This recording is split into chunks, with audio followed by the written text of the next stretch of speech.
Magandang araw mga kasipag, ngayon nga pala ay araw ng Wednesday. Also, workday pa rin tayo pero bagong lahat, huwag kalimutan tumawag sa itaas para sa pang-araw-araw nating kaligtasan.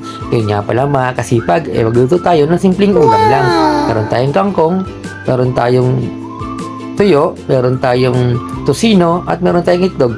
At sabayan natin ng kamatis. At dito nga mga kasipag, nag-umpisa na akong hiwain itong ating uulamin na kamatis ngayong araw.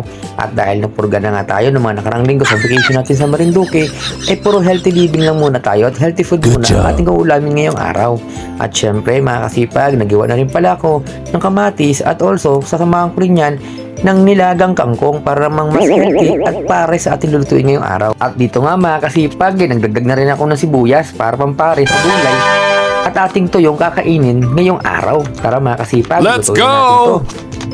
Pero pag umaga, syempre hindi mawawala ang itlog. Kaya eto, ay nag-ready na rin ako ng itlog na piprituhin natin para pamparis na rin sa ating ulam ngayong araw.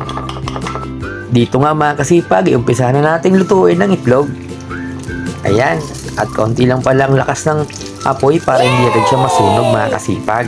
Habang nga nagprito ako mga kasipag, ay sinabay ko na rin ilagay sa ibabaw ng sinaing itong ating uulamin na dahon ng kangkong. Kaya eto, ay ilagay lang natin siya sa ibabaw para mas maganda at tamang-tama lang ang pagkaluto nito nang hindi siya mabibigla. At dito nga ay niluto ko na rin yung dilis natin para at least pampares sa ating mga kakainin at mga ulam ngayong araw.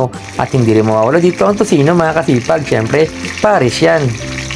At dito nga, ito na nga pala ang finished product natin. At tingnan nyo naman mga kasipag, talaga namang pag nakita nyo to, sa amoy pa lang at itsura ay talaga namang uubos na naman to ng napakaraming kanin ngayong araw. Pero take note mga kasipag ha, brown rice po ang ating kanin ngayon para hindi tayo tumaba.